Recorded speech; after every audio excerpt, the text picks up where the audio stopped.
Hello! Hello! Magandang gabi po sa inyong lahat. Ito po, kauuwi ko rin lang po.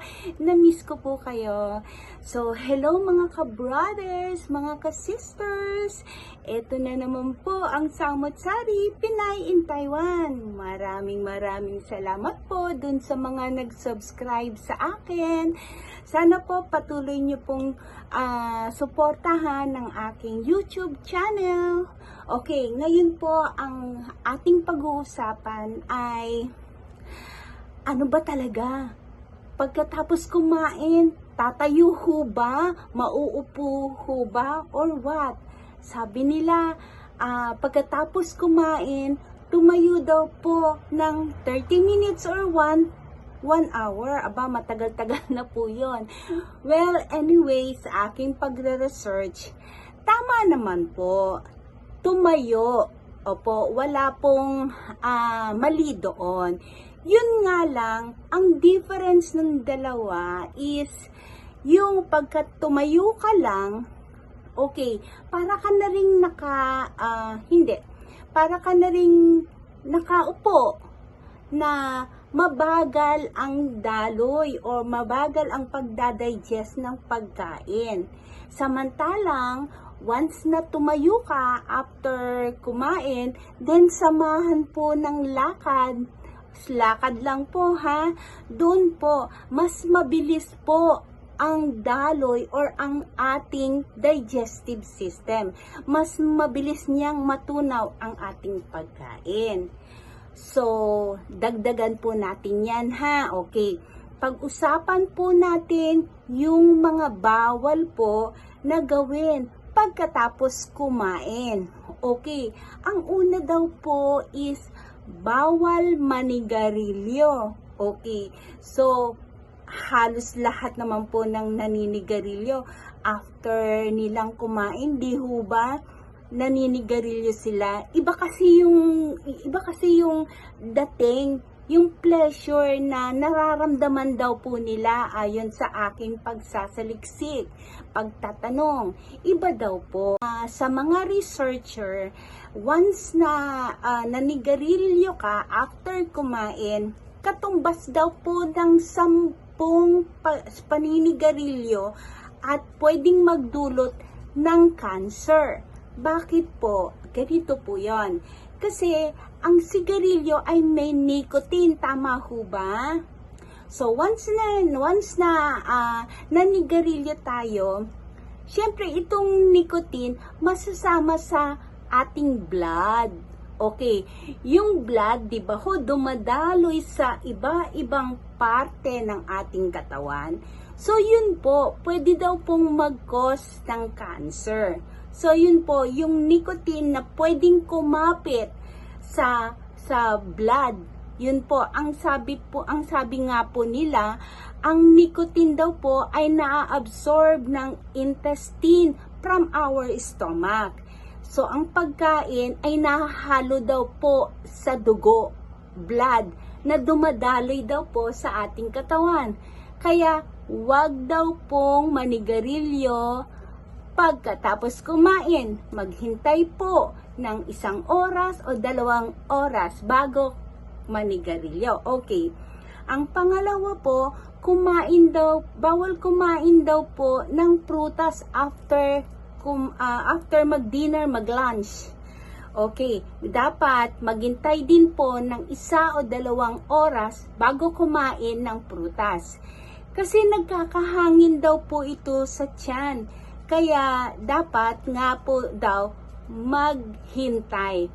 Sa aking na-research naman po, kaya bawal ang prutas, there may be an overnutrition. Okay? Maybe po ha. So, hindi pa po sure. Okay po, maybe. Siyempre ho, yung mga kinain natin, may mga vitamina, may nutrient. Sasabayan mo pa ng pagkain kagad ng prutas. So, siyempre ho, obviously, ma-overnutrition. Okay, bakit daw po bawal maglakad? Hindi daw po kasi na-absorb ng katawan natin yung nutrient. Kasi daw po, nadadigest na siya kagad. Di ba po kanina nasabi ko na pag tumayo, sabayan ng lakad para mabilis ang digestion. So ito naman po kasi nawawala yung nutrient na pwedeng ma-absorb ng body natin. Okay? So medyo tingnan nyo na lang po kung saan kayo doon maglalakad or hindi maglalakad. Pwede namang tumayo lang kung gusto nyong nais ninyong ma-absorb ng katawan ninyo yung nutrient ng kinain ninyo.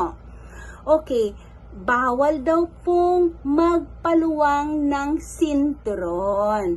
Okay, pag nagpaluwang nga po naman ng sintron, di ba po nakakain na po kayo. So, sintron, nakagipit ng ganon.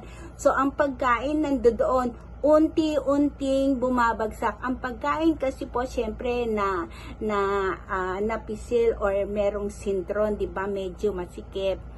Once na pinaluwang nyo,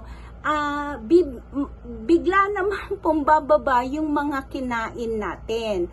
So, mahihirapan daw po ang ating bituka dahil sa biglang pagluwag ng daluyan ng ating kinain. Okay?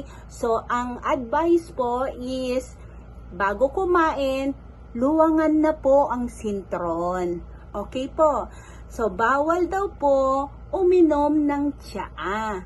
Ang tsaa daw po kasi ay may acid na nagpapatigas ng protina. So, kapag matigas daw po ang protina, mahihirapan ng ating digestive system na tunawin ang ating mga nakain. Okay, so bawal daw pong maligo. Okay, nagpapabilis daw po ito, babagal daw ang daloy ng dugo sa ating tiyan na magkakakos ng mahinang panunaw. Okay po. So, mabilis ang daloy.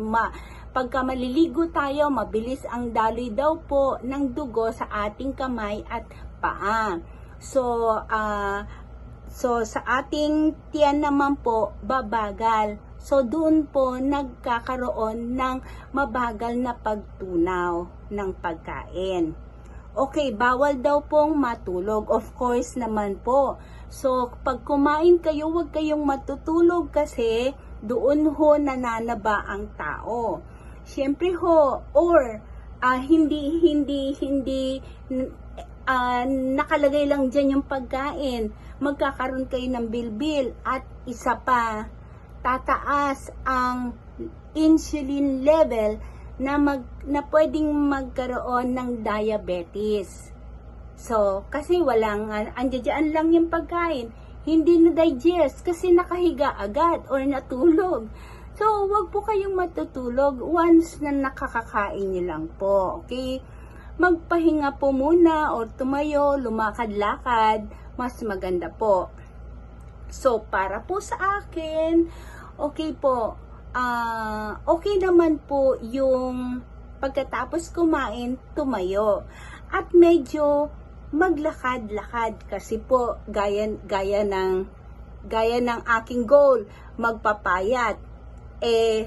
Siguro hindi ko naman kailangan ng masyadong nutrient. Di po ba? Kaya nga nagpapapayat at least para ma-digest niya kagad yung kinain ko. Okay? So, sa mga misis na gustong pumayat na katulad ko, pagkatapos kumain, okay, maglakad-lakad. Okay? So, at least, or tumayo, lumakad-lakad, mas maganda po. So, para po sa akin, okay po, okay naman po yung pagkatapos kumain, tumayo. At medyo maglakad-lakad kasi po gaya ng aking goal, magpapayat. Siguro hindi ko naman kailangan ng masyadong nutrient. Di po ba? Kaya nga nagpapapayat at least para ma-digest niya kagad yung kinain ko. Okay? So, sa mga misis na gustong pumayat na katulad ko, pagkatapos kumain, okay, maglakad-lakad. Okay? So, at least, may nutrient naman na maa-absorb ang katawan natin. Yun nga lang, mababawasan. Okay? So, kasi po, mabilis siyang madadigest ng ating digestive system. Meron nga pong yung iba, once na kumain, magsi-CR na, ay ako'y inggit na inggit. Kasi po, obviously, na hindi sila papayat. Okay, ay hindi sila tataba dahil nilalabas na nila agad yung kinain nila. Pero hindi naman po healthy yon. Okay, there must be something wrong with that. Okay, so yung mga kakain, after kumain, pupunta ng CR, kailangan nyo pong magpatingin sa doktor. Hindi po normal yon. Okay? So, wala pong ganon. Baka may problema. Okay? Wala namang masama kung magpapatingin po ng doktor. Hindi ho ba? Okay po, sana po meron na naman kayong natutunan for today's vlog. Maraming salamat po. Sana po nag-enjoy kayo dito sa aking vlog ha. Maraming salamat po. Please subscribe, likes, at mag-comment po kung ano pa ang gusto nyong pag-usapan natin. Maraming salamat po. God bless you all.